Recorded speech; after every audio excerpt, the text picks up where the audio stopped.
Assalamualaikum warahmatullahi wabarakatuh.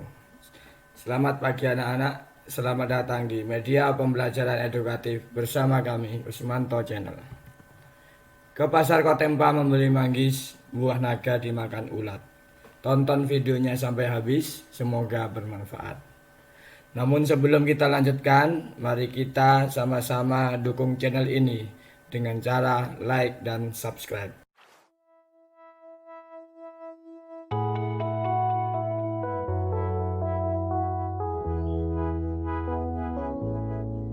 Manfaat adaptasi makhluk hidup bagi manusia dan lingkungan.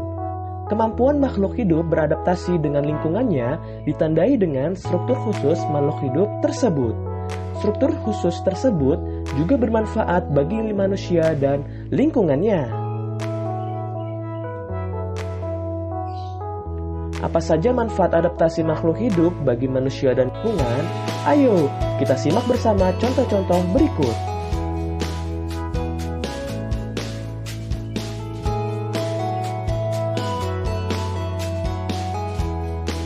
Lidah buaya. Lidah buaya memiliki habitat di darat dan mampu bertahan di lingkungan kering. Lidah buaya dapat menyerap polusi udara di sekitarnya. Daging lidah buaya dapat dimanfaatkan untuk perawatan rambut dan obat luka bakar. Bakau. Tumbuhan bakau hidup di pantai. Tumbuhan bakau memiliki akar tunjang, berfungsi menahan tumbuhan dari terjangan ombak. Tumbuhan bakau berguna untuk mengurangi abrasi.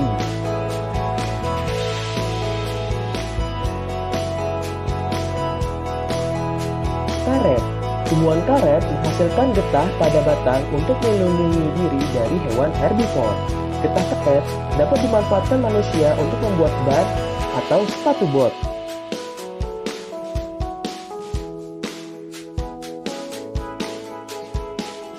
Cacing tanah. Cacing tanah menghasilkan kotoran yang menyuburkan tanah. Gerakan cacing tanah di dalam tanah juga membuat tanah berpori sehingga tanah mampu menyerap air dan nutrisi dengan lebih baik.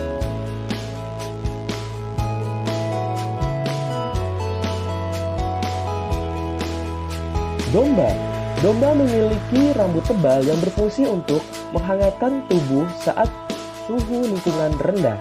Rambut domba dimanfaatkan manusia untuk membuat serat wol.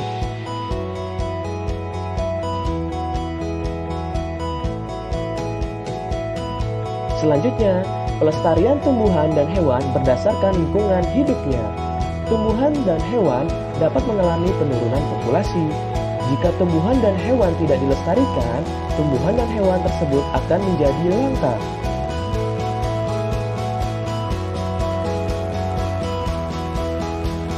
Tumbuhan dan hewan yang dilindungi biasanya adalah tumbuhan dan hewan langka.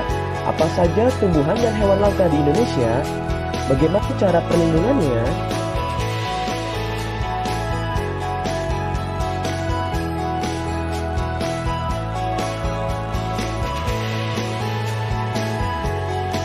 Rafflesia atau Padma raksasa. Rafflesia adalah tumbuhan parasit yang terkenal karena memiliki bunga berukuran sangat besar, bahkan merupakan bunga terbesar di dunia. Rafflesia mengeluarkan aroma busuk seperti bangkai untuk mengundang hewan penyerbuk.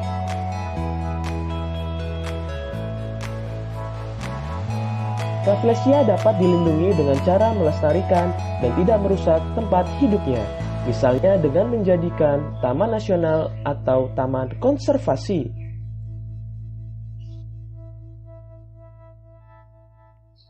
Cendana. Minyak dari kayu cendana banyak dimanfaatkan untuk bahan baku pembuatan parfum dan aromaterapi. Tumbuhan cendana termasuk tumbuhan langka karena sulit untuk dibudidayakan.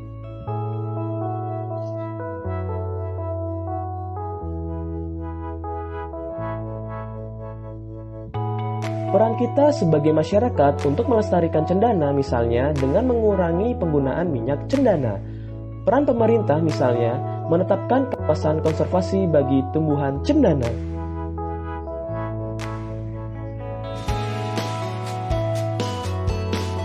Orangutan. Orangutan adalah hewan endemik yang hidup di hutan tropis Indonesia, misalnya di Sumatera dan Kalimantan. Orangutan menjadi langka karena perburuan dan kerusakan habitat, misalnya karena pembuatan perkebunan dan pembukaan jalan.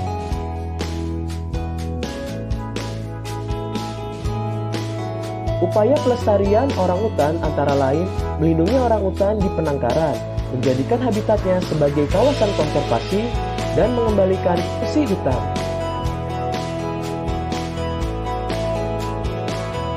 Gajah Sumatera. Gajah Sumatera adalah hewan endemik di Pulau Sumatera. Gajah Sumatera termasuk hewan langka akibat perburuan dan berubahnya fungsi hutan menjadi permukiman dan perkebunan.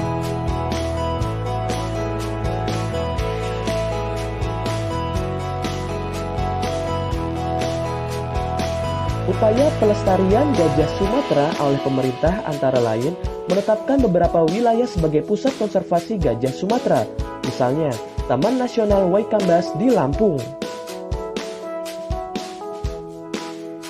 Ayo sebutkan tumbuhan dan hewan langka di Indonesia yang kamu ketahui.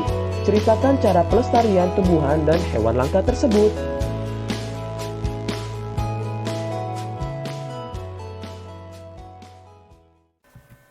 Terima kasih, sampai di sini pembelajaran kali ini.